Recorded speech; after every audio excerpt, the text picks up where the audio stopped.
Good morning, evening, or afternoon. I'm the Manly Digger, and this video is about some metal detecting in this video on the old Goodwill Hinckley farm, now the KBCC farm or property, Kennebec Valley Community College.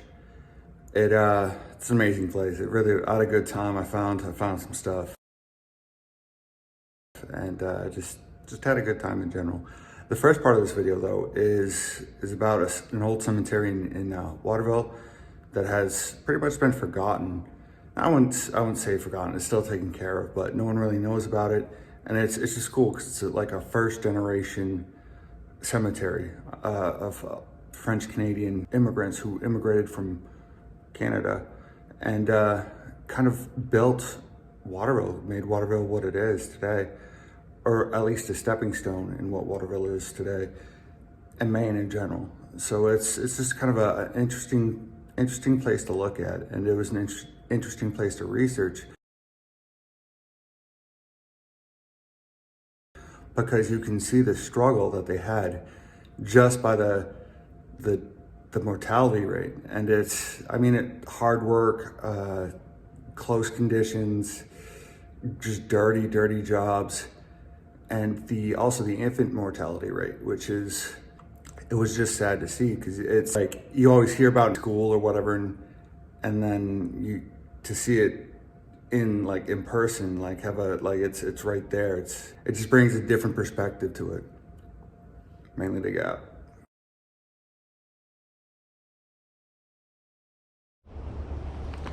So I am at the gate of this cemetery. As you can see, it is about 35 degrees out. It is the first snow of the season. There's a little bit of that frosty whiteness on the ground over there. And I'm gonna go check out this extremely old cemetery. It goes back to probably about, I'd say, mid 1800s. So it's not extremely old, but it is old. So we'll see how this goes. So this cemetery it's important because it reflects the French Canadian immigration of the early to mid 1800s.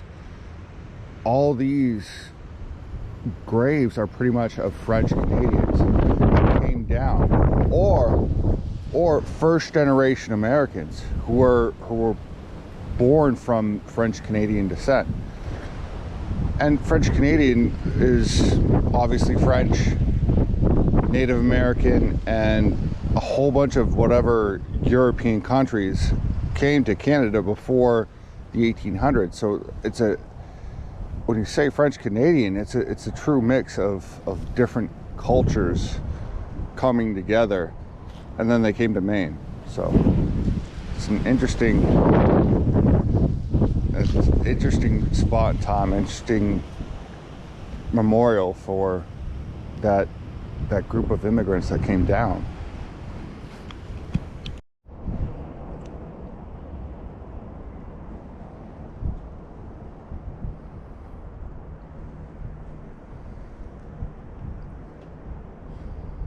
As you can see, I don't call it overgrown, but it needs a lot of repair. What happened is, in about the 1900s, the church that took care of this place had a different cemetery made, plot for a cemetery, and moved there. It's where they put their deceased after that. And you can kind of see a lot of where the headstone's been removed, or where there's indentations where the casket and the remains have been moved, and they've been placed in that other cemetery in different family plots, or in one family plot so they could be next to their loved ones. So it's just interesting to see. And what I've noticed through my research, because I saw this thing on Facebook, obviously it's a great place to look, where they're talking about this old cemetery in Waterville, and it's about how it's not really being taken care of. And instantaneously I was like, old cemetery in Waterville. I want to go check this place out, so I did some research. And a lot of these graves are of young children. Not even children, babies, days old. It says, 1 month, 17 days. And that the infant mortality rates were so high back in those days. But you don't really understand it until you see it. And this is kind of a direct reflection.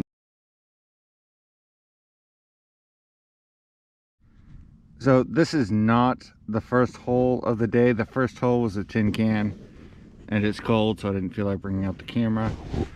I am ninja geared up. It is, as you can see, it's kind of chilly. There's frost on the ground, but the ground is not frozen, which is awesome. So we'll see what this this hole is, and or what's in this hole, and carry on. Why I did this is because I stuck the Rogan pry bar or beater bar in there, and I didn't have to, like, it just worked. That's all that matters. It just worked. It was heavy enough to get in there and dig out the hole, which is awesome. That's cool. I just found a chain over there.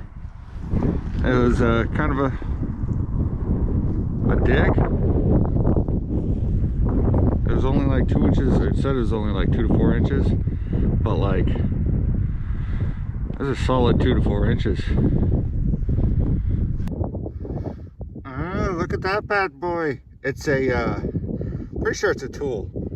So at the end would be like a flat piece, like a pry bar, or I don't know.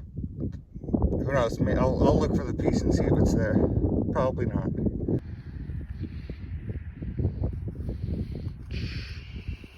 Oh, look at that boy right there. You can't, it's not focusing. So, let's see it on the ground. Okay. I don't know what it is. I just pulled it out of the ground. I'm not gonna clean it off that much because it's cold. Clean it off later. I found it under this rock.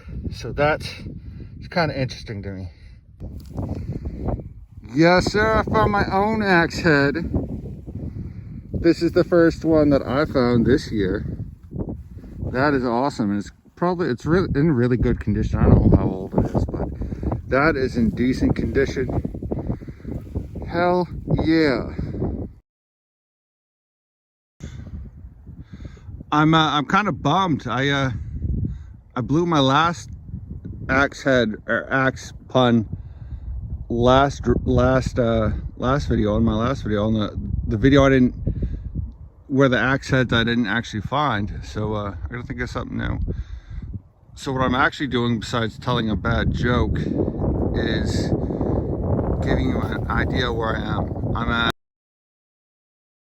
KVCC, the farm, or the old Goodwill Hinckley farm.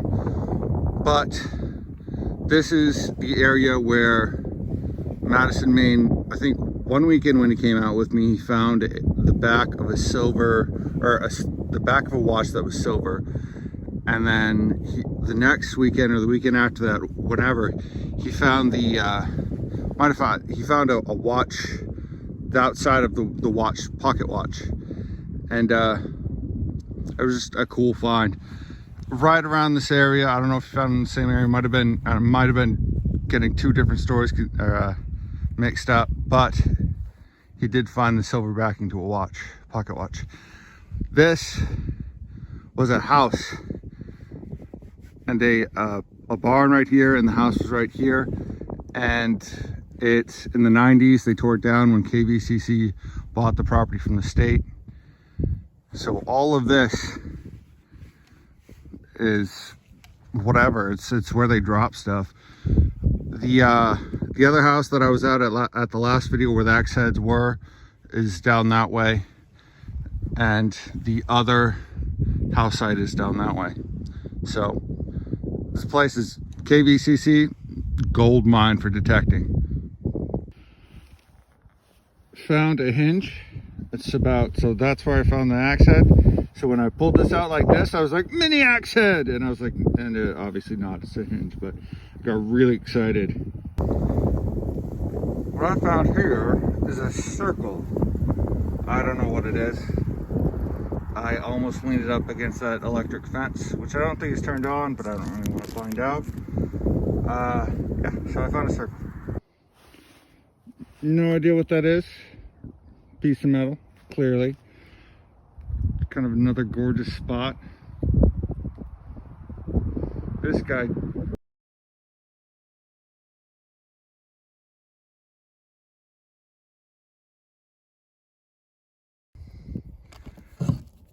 So this is the end of my video. These are my finds of the day. Let's say goodbye to the old farm for this weekend and go home. So favorite, by far, favorite of the day is the axe head. It's the first of this digging season that I found personally, that I brought out of the ground. And this is another one. I'm gonna find out who makes that, how old it is, and you never know, probably not that old. Who knows? This bad boy, clean that off. I always say that about all my finds, and then they get put in a pile in my basement or in my garage, and someday I'll clean them off. Obviously, clearly, this is a hinge. That's cool. I got excited when I thought it was like a tiny hatchet or whatever, but it's not. And then this bad boy, which was is a